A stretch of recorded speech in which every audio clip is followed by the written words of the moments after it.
हैं Elon Musk के बारे में। तो नाज़रीन, डोज के बेसिकली सीईओ और टेस्ला के सीईओ इलॉन मस्क ने ऐलान किया है कि वो अमरीकी सदर डोनाल्ड ट्रंप की इंतज़ामिया के साथ वक्त पहले की निस्बत कम कर देंगे। उनका यह फैसला टेस्ला के पहले सहमाही में मुनाफे में होने वाली भारी कमी के बाद सामने आया है। इलॉन मस्क, जो डोनाल्ड ट्रंप की डिपार्टमेंट ऑफ गवर्नमेंट एफिशिएंसी यानी डोज की क़यादत करते हैं, उन्होंने मंगल को कहा है कि वो अपने वक्त का बहुत ज़्यादा हिस्सा टेस्ला चलाने में लगाएंगे और मई से हुकूमती काम हफ्ते में सिर्फ 1 या 2 दिन तक महदूद कर देंगे। उन्होंने वॉल स्ट्रीट एनालिस्ट के साथ कॉन्फ्रेंस कॉल में कहा कि डोज टीम को मुकर्रर करने और हुकूमत के साथ मिलकर माली उमूर को दुरुस्त करने के लिए ज़रूरी बड़ा काम तकरीबन मुकम्मल हो चुका है।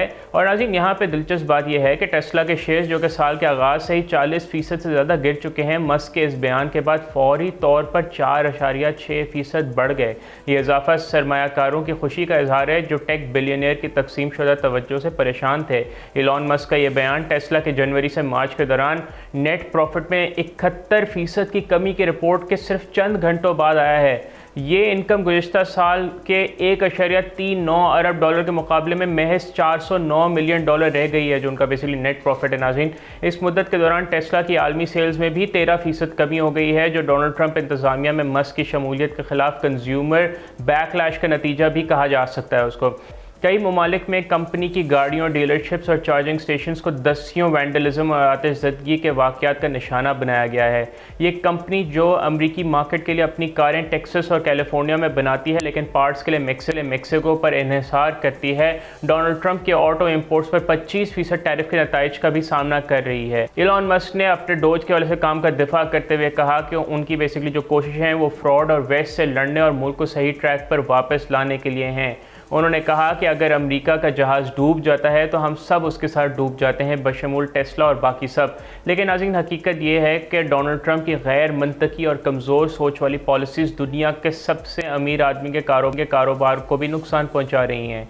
इन्हीं पॉलिसियों का शिकार अब टेस्ला हो रही है, जो सस्ते पार्ट्स के लिए मेक्सिको पर इन्हिसार करती है, लेकिन डोनाल्ड ट्रंप के 25% टैरिफ ने उसके कारोबार पर भी डायरेक्ट अटैक किया है। ये टैरिफ इंतहाई गैर मंतकी है, क्योंकि ये न सिर्फ टेस्ला जैसी बड़ी अमरीकी कंपनीज को नुकसान पहुंचा रहा है, बल्कि आम अमरीकी सारिफिन के लिए भी बेसिकली जो मसनूआत हैं उनको महंगी कर रहा है। एक और दिलचस्प बात यहाँ पे यह है कि एलॉन मस्क अब टेस्ला पर ज़्यादा फोकस करने का ऐलान सिर्फ प्रॉफिट में कमी के बाद कर रहे हैं, जबकि अमरीकी सदर डोनाल्ड ट्रंप के साथ उनकी जो शमूलियत और डोनाल्ड ट्रंप की गैर मंतकी पॉलिसीज़ की वजह से 13% उनकी सेल्स में कमी आई है। ये वाज़े करता है कि अमरीकी सदर डोनाल्ड ट्रंप की इस तरह अमरीका की मईशत और उनकी बड़ी कंपनीज़ को भी नुकसान पहुँचा रही हैं।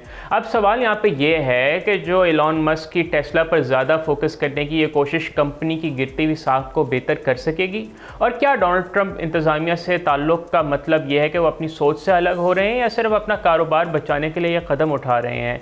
हमें इसके असरात देखने के लिए कुछ वक्त का इंतज़ार बेशक करना होगा, क्योंकि नाज़रीन, Tesla is facing so much competition, specially जिस तरह चाइना तरक्की कर रहा है ऑटोमोबाइल सेक्टर में, जिस तरह हम वक्फन कवर करते रहे हैं। BYD जिस तरह उनकी सेल्स यानी है, सिर्फ अगर लास्ट क्वार्टर की बात करें तो पिछले एक क्वार्टर में BYD की जो सेल्स हैं वो टेस्ला के मुकाबले में पूरे साल की टेस्ला की सेल्स से ज़्यादा थी की सेल्स। तो इलॉन मस्क बहुत शदीद कंपटीशन का शिकार हैं, बहुत शदीद दबाव का शिकार हैं, बैड प्रेस का शिकार हैं। तो अब इन तमाम हवालों के जो असरात होते हैं उनसे हम आपको आगाह करते रहेंगे। सब्सक्राइब करें और बेल दबाएं ताकि कोई खबर रह न जाए।